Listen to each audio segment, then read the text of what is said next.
talk about analysis of malicious domains with RIP Atlas by Guillermo Pereira. A round of applause for him.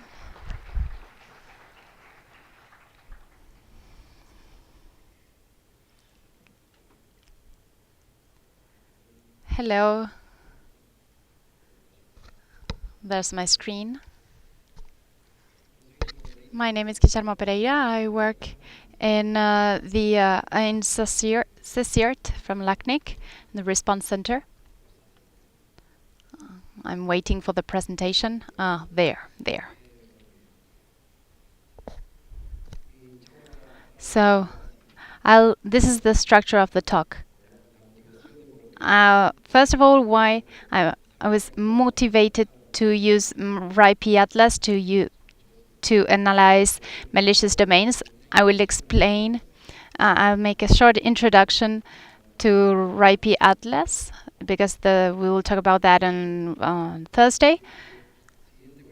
And then I'll show you how to use RIP Atlas for this.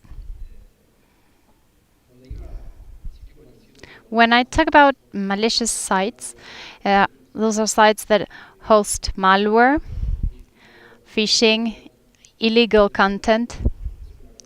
I think this is a useful tool for law enforcement, because one of the motivations for using this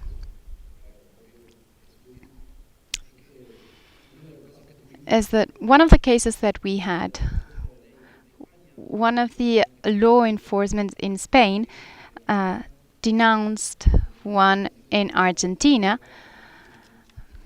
because there was a malicious site in Argentina, and when the law enforcement in Argentina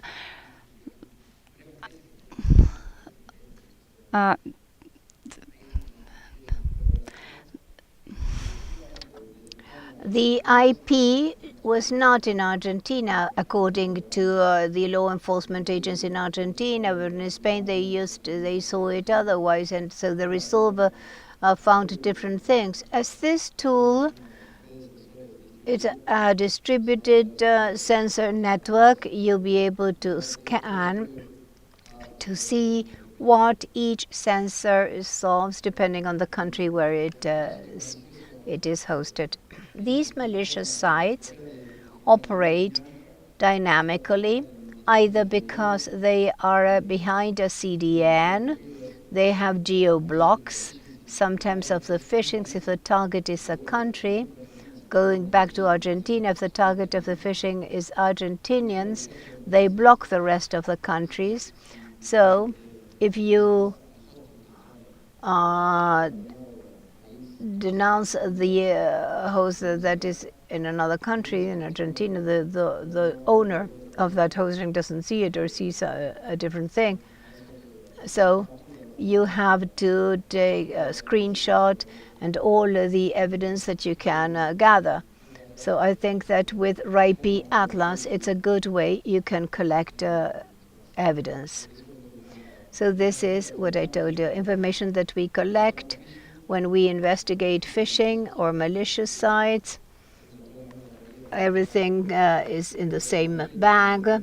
We collect dates, domains and URLs, the IPs involved, source codes, screenshots or videos of behavior. The RIP Atlas will help us get certificates. And then later I will tell you why it's good for certificates. So the common challenges, the phishing, they get protected to the malicious sites protect themselves so they won't be investigated. So you can conduct tests in different geographic areas. When we cut phishing, we say, well, from this country or this IP, we see this phishing with the screenshot, the evidence that we have collected. There you see the example. From one side, the phishing appeared, and here it is blocked. This is the brief introduction to RIP Atlas. I won't talk about it a lot. It's a a network of probes. Puntero. Like this, it's like this laser point, and there are more than 14,000 probes, I believe. Now, not I believe. The last time I saw it, there were over 14,000. The idea, it's a collaborative network of probes. You put a probe through software or hardware that generates credits that enable you to conduct measurements. You can do ping, traceroute, DNS, and extract web certificates, and do HTTP test is limited only to some special probes. It would be ideal to do HTTP probes for malicious sites, but it's not. It won't allow you. And NTP. One of the comments that are typically mentioned in this map, apparently Latin America has many probes, but I don't think so. I think that they want to install more probes in this region. Well, what measurements are useful to analyze the website, the malicious website? Traceroute is a good one. Now it has a new type of viewing that's called QPU. You have the target in the center, and then you have a nice dashboard. Well, you can see how the routes are blocked to that destiny, and you put the malicious side to scan, and with this new view tool in Traceroute, you can see how the routes are blocked from a certain origin. To do this analysis, I recommend when you select Traceroute, select TCP port 80 or 443. That's a special traceroute. Well, ping, that's very classical.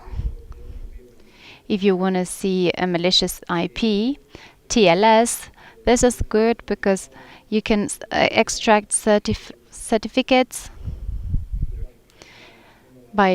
in geography. Sometimes the attackers make mistakes, and if they are behind a CDN and create a web certificate, sometimes the website, they create the same certificate for the protecting side and for the IP or the testing domain. And by extracting that print of certificate and by using services that scan internet completely, and they publish those certificates by extracting the certificate from RIPE Atlas and putting it in this kind of sites, I could find malicious sites and the real site behind the CDN.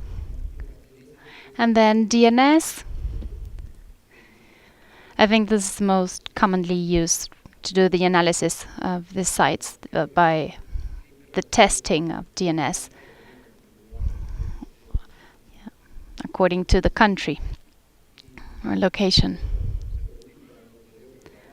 They are all useful for programmed monitoring to see the behavior of the malicious site through time. The real case that I want to bring up is something that happens all this time in Uruguay, and it's phishing via SMS, smishing, and they it's like for the post office. They ask you for personal data, and then they ask you for your credit card. This SMS, I was here in Lacnic, in a Lacnic event when I got this SMS. I could have showed you at the time, but anyway. Well, I'll show what's the procedure with the DNS, because the others are very similar, because you have just different options. With DNS, you can choose if you can choose IP4 or 6 and the type of query. I tested it for both type A and B. I did 2 scans at the same time. You say the domain and the description. In step 2, you choose the probes. I just used 50 random probes. You can choose in the map the probes that you want. The probes have their own ID, and where it says random, you can choose region or some other options.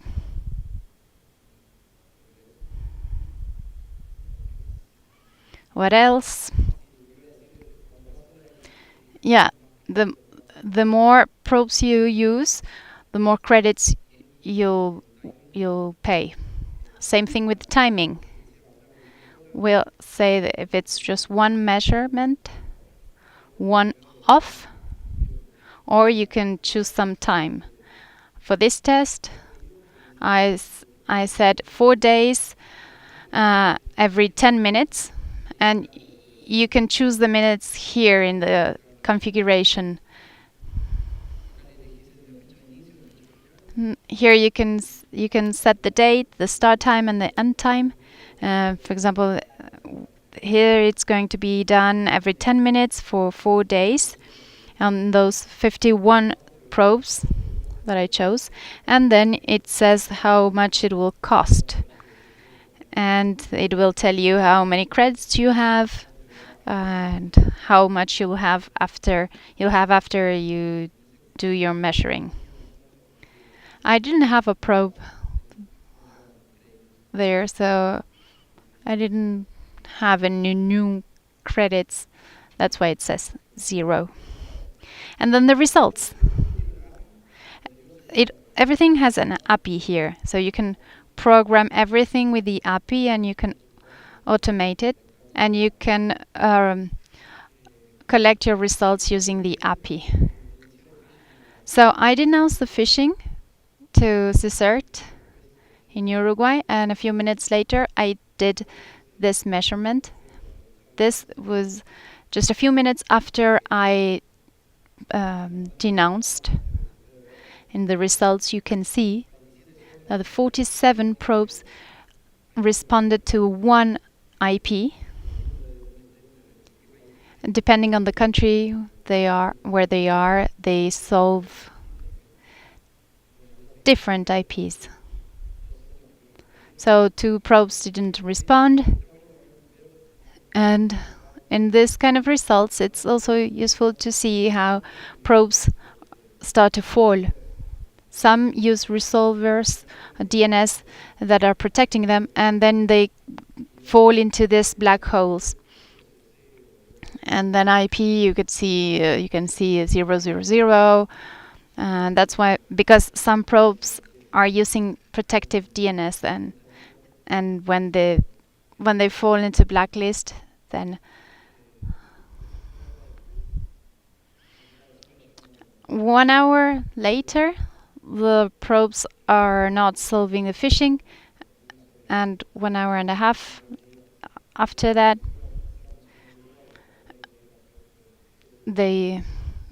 that's what it ended. And they didn't use IPv6 because I never solved IPv6. Use cases, I already mentioned this. You can detect geo blockages,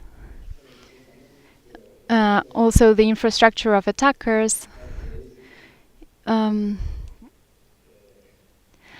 TLS. You can extract TLS certificates and to use them in other tools. This also gives us technical evidence for reports. All these scans will be in RIPE Atlas for future uses. And yeah, you have evidence forever. It integrates with other tools, something that I think it's positive is to create similar DNS to our organization, the one from our organization. We put our domain, and it creates hundreds of domains similar to ours, and we select one, for example, lacnic.net, and we send it with just one probe in a random country. And we can check if there is a domain that could be a similar smishing. The limitations of RIPE, well, it doesn't do HTTP scan, so we are limited when we want to interact with forms. So if we're using layer 7, then we won't be able to detect it, and if the blockages are in that layer, we cannot detect them. And I already mentioned the conclusions. I think it's well, we have evidence, as I mentioned, and it supports research of phishing and malware. And my recommendation is to automatize and combine with other sources. And here you have a reference, and if you have any questions, if you are interested in RIPE Atlas, then Thursday we will have a talk about it. We have the experts here on Atlas. Preguntas, tenemos preguntas online, Jorge. Have we got any questions online? Guillermo, thank you very much. This round of applause for him. En realidad le tenemos que dar doble aplauso porque nos dejó 9 minutos para ahí está. Yes, a round of applause, especially because he gave us 9.